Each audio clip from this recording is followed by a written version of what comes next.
Xin chào các bạn. Vào những ngày trời xanh và không mưa, chúng tôi sẽ đi tìm những viên gạch ống, sau đó xếp chúng tại 3 vị trí khác nhau để tạo thành vòng cung như một cái bếp.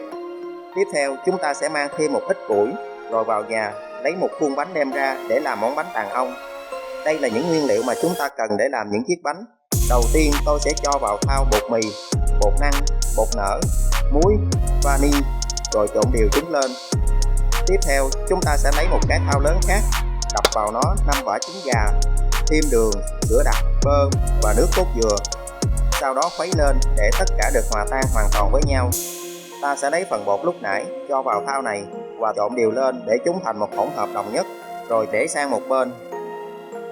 Bây giờ tôi sẽ nhóm lửa và đợi cho củi cháy một lúc. Khi than đã có nhiều, ta sẽ gác một vỉ sắt ngang bếp, đặt khuôn bánh lên vỉ để làm nóng nó. Tiếp theo, chúng ta sẽ sử dụng một cọng tàu chuối, thấm dầu và thoa đều lên mặt trong của khuôn. Ta sẽ làm tương tự với mặt còn lại. Sau đó, múc hỗn hợp bột cho vào khuôn sao cho nó lan đều ra xung quanh như bạn thấy. Chúng ta sẽ đậy khuôn lại và nướng trong khoảng 1 phút, rồi trở về sang mặt bên kia. Thỉnh thoảng bạn có thể mở khuôn ra để xem bánh đã chín hay chưa.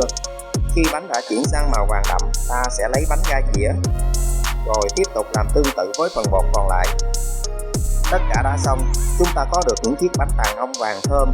Khi ăn lúc còn nóng sẽ rất ngon. Những bánh có màu vàng nâu ăn sẽ giòn, riêng bánh có màu vàng tươi sẽ dẻo hơn.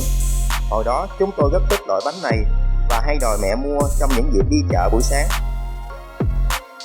Khi đã ăn hết bánh và trong bếp vẫn còn lửa than đang nóng, chúng ta sẽ đi lấy vài củ khoai, đẩy vào bếp và lắp than lên. Ta sẽ cho củi vào để nó cháy thêm một chút nữa. Sau đó bắt ấm nước lên rồi ra vườn tìm hái những trái cóc trên cây. Ta sẽ sử dụng một chiếc lồng để bẻ cóc xuống. Đây là những trái cóc chua đã già với ruột bên trong có màu vàng nhạt. Bây giờ ta sẽ dùng dao 2 lưỡi gọt vỏ cóc ra, cho vào thau nước và rửa cho sạch lại. Tiếp theo, chúng ta sẽ lấy từng trái cắt hờ xung quanh tại một đầu. Sau đó tách từng miếng vòng quanh trái ở phần dài hơn. Bạn thấy tôi đã tách được trái cóc có hình như một bông hoa. Ta sẽ lấy xiên ke nhỏ, ghim vào phần phía dưới rồi đặt nó vào dĩa. Tôi sẽ làm như thế thêm vài trái nữa. Bạn thấy chúng ta đã có dĩa cóc chua được tách ra một cách rất đẹp mắt. Ta sẽ ăn kèm chúng với muối ớt. Bạn có thể làm món này để mời mọi người cùng ăn trong những buổi trưa cũng rất thú vị. Ăn được vài trái cóc thì cảm thấy quá chua. Tôi quay lại bếp, nhấc ấm nước xuống và tìm củ khoai mà mình đã nướng lúc nãy. Lúc này khoai cũng đã chín. Ta sẽ để cho nó nguội một chút, sau đó bẻ làm hai và tách phần vỏ bên ngoài đi. Bạn thấy khoai chín rất ngon. Chúng ta sẽ ăn ngay cho nóng. Khoai nướng ăn có vị ngọt và thơm hơn. Vì thế trong lúc nấu cơm bằng bếp củi, chúng tôi thường cho khoai vào nướng, đợi một thời gian, lấy khoai ra và có thể ăn ngay lúc đó. Sau khi ăn khoai xong,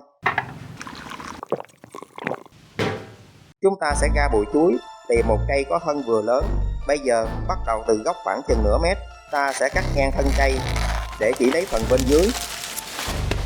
Sau đó dùng dao nhỏ quét xung quanh bên trong thân để nó tạo thành một khoảng trống như bạn thấy. Tiếp theo chúng ta sẽ cho một ít đường cát vào và dùng túi ni lông che phủ phần phía trên, rồi cố định nó lại bằng dây cao su. Thế là xong. Việc còn lại là chờ một thời gian để nước dâng lên bên trong. Sau chừng 9 tiếng, chúng ta sẽ tháo miếng ni lông ra. Bạn thấy nước được đọng lại bên trong thân chuối. Ta sẽ dùng một cái vá để múc nước này ra tô. Để tôi uống thử xem. Nước chuối có mùi hơi lạ, giống như nước được ngưng tụ từ cây mía trong quá trình sản xuất đường. Khi uống có vị chát nhẹ. Hồi đó, thỉnh thoảng người lớn làm nước này với đường phèn để uống chơi. Và trong những lần như thế, mỗi đứa chúng tôi được uống một ít, chứ không được tự làm chúng.